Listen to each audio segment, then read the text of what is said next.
আজকের এই মতবিনিময় সভায় উপস্থিত আছেন আজকের সভার সম্মানিত সভাপতি নওশের আলী কাকা সহ প্রধান অতিথি হিসেবে উপস্থিত আছেন সুপ্রিম কোর্টের সিনিয়র আইনজীবী সাবেক মন্ত্রী বিএনপির নির্বাহী কমিটির বিপ্লবী ভাইস চেয়ারম্যান অ্যাডভোকেট নিতাই রায় চৌধুরী কাকা সহ আমন্ত্রিত অতিথিবৃন্দ, এছাড়াও আমার সামনে উপবিষ্ট দক্ষিণ মাগুরা আওতাধীন যুবদল স্বেচ্ছাসেবক দলের নেতৃবৃন্দ, এছাড়াও আমার সামনে উপবিষ্ট দক্ষিণ মাগুরাধীন ছাত্র দলের নেতা কর্মী এবং সমর্থক ভাইয়েরা, সবাইকে আমি আমার ব্যক্তিগত পক্ষ থেকে এবং শিক্ষা ঐক্য প্রগতির মশালবাহী সংগঠন বাংলাদেশের স্বাধিকার সকল আন্দোলনে অকাতরে নিজের জীবন বিলিয়ে দেওয়া ছাত্র সংগঠন বাংলাদেশ জাতীয়তাবাদী ছাত্র দলের পক্ষ থেকে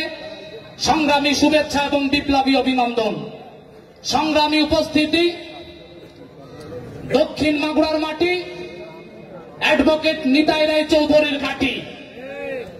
দুর্দিনে দুঃসময়ে দলের প্রতিটা নির্যাতিত নেতাকর্মীর পাশে থেকে তাদেরকে সকল প্রকার আইনি সহযোগিতা দিয়েছেন অ্যাডভোকেট নিতাই রায় চৌধুরী। কোন কর্মী জেলে থাকলে আমরা কাউকে জামিন করতে এগিয়ে আসতে দেখিনি, দেখেছি।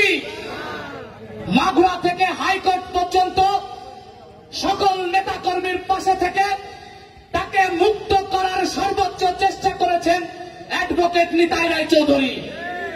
এই জুলাই অভ্যুত্থানে মাগুরার রাজপথে মিঠুন রায় চৌধুরীর নেতৃত্বে মাগুরা বার্নান্দ আলী স্পটে মোহাম্মদপুরের অসংখ্য নেতা কর্মীর মাধ্যমে এই আন্দোলন সফল করেছে এবং এই হাসিনা বিদায়ের আন্দোলনকে ত্বরান্বিত করার জন্য অগ্রণী ভূমিকা পালন করেছে। আমরা দেখেছি দলের দুর্দিনের সকল কাণ্ডারির পাশে অ্যাডভোকেট নিতাই রায় চৌধুরী ছিল, আছে এবং থাকবে। আগামী দিনে এই ধানের শীষের কাণ্ডারি হিসেবে নিতাই রায় চৌধুরী কাকায় এই আসনে ইনশাআল্লাহ আসবেন। নিতাই রায় চৌধুরী কাকার হাতকে শক্তিশালী করার আহ্বান জানিয়ে আজকের এই মতবিনিময় সভায় সকল নেতা কর্মীদের উপস্থিত হওয়ায় ধন্যবাদ জানিয়ে আমি আমার বক্তব্য শেষ করছি।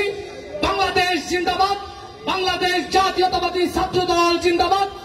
আগামী রাষ্ট্রনায়ক জনাব তারেক রহমান বীরের বেশে আসবে ফিরে বাংলাদেশে। ধন্যবাদ সবাইকে।